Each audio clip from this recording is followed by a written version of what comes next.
Hey guys, what's going on? I'm here with my Brazilian Jiu-Jitsu sensei, Brian Glick. I teach him judo. Great partnership, great friendship. Thank you for coming. Thank you. Right? We're doing this very responsibly. PCR tests, Corona stuff. We're doing all of it properly. Yep. So, we're in our little bubble, which is very nice.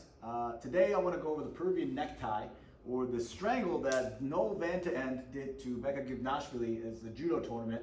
And one of my students, Luca, was like, "Oh, sensei, show me this."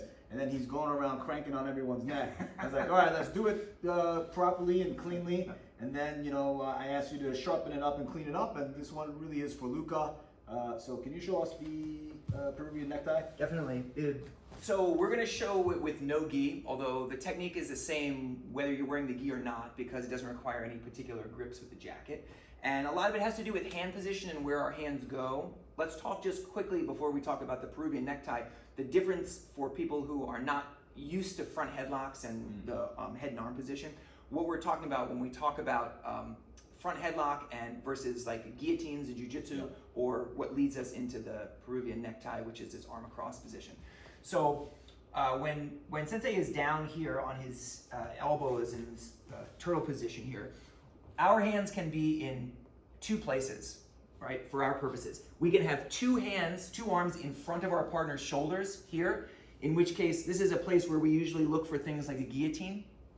Or we can have one hand in front and one hand behind, which is where we start looking for attacks out of the front headlock, like Peruvian necktie. You can also, and you don't see this that often, have two hands behind your partner's armpits here. So two behind, two in front, or one and one.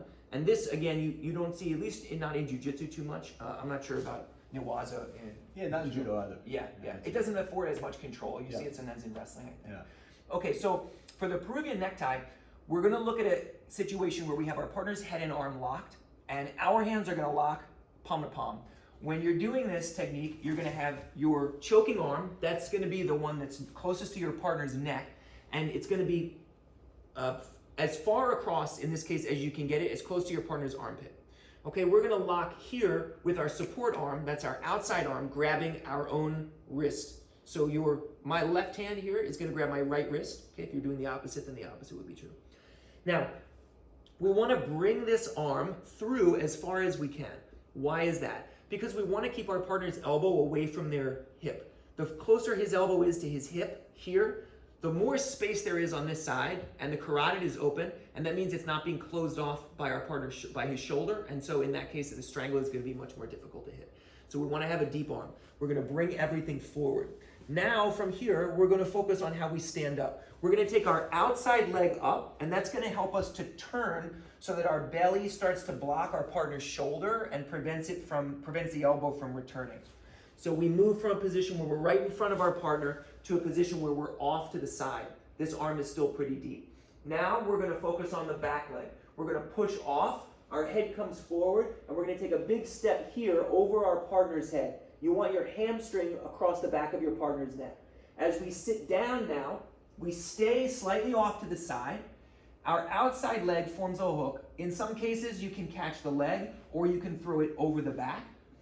And you have to do this because otherwise your partner will simply roll. As I start to pull here, he'll do a forward roll, or he'll step over my legs, and now from here, he's out of the strangle.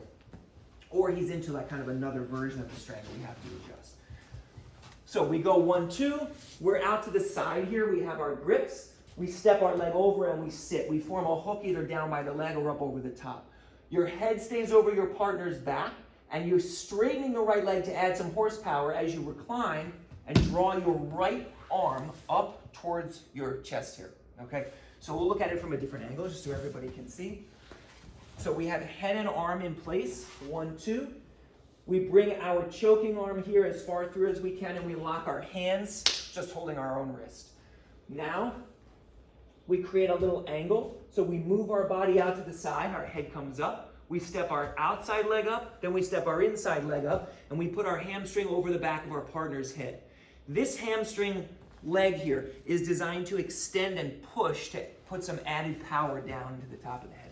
So we go 1, 2, sit. We're drawing up, we cast our leg over. If you're not flexible enough to throw your leg all the way over the top, you can simply hook your partner's leg down at the bottom, and that's going to serve the same effect. We're going to pull, draw, at the same time we're straightening the right leg. and you get a very powerful strangle.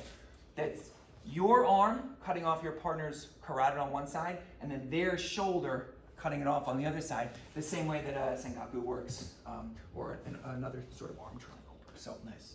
So I was telling my guy, right, like generally speaking, like I wouldn't go for it because if you miss, Yeah. you take yourself out of position. Right. It's sort of a one-off, and you have to kind of have to create a system around this, right? Like, would You this do. be sort of your go-to in the front headlock, or you have a system too? Right? Yeah, you know, we tend to work out of a front headlock into alternative versions of strangles that don't involve you leaping onto your partner, and sometimes people can get very, how should we say it, overly enthusiastic about like jumping onto their partner and they kind of land on the guy's head.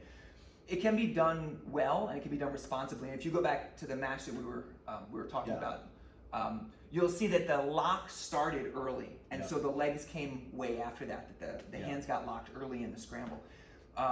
So there isn't like a lot of body weight flying onto your partner. But yeah, you know, you have to monitor. There's a whole system out of the front headlock, which you know, we can cover. We can cover in another video. But my safety caveat for you is if you're working this, the idea is not to like jump out of this position, landing on your partner's head, and like, you know, just jacking their neck. You know, there is a method to the strangle, and when it goes on, by the time you sit back, the person is feeling it right away. So so exercise caution when you're doing it for sure. Cool. Thank you, Brian. Thank you so much. Oh yeah, go check out his channel too. He has a lot of jiu-jitsu content, right? Amazing. Thank you. Yeah, my favorite channel.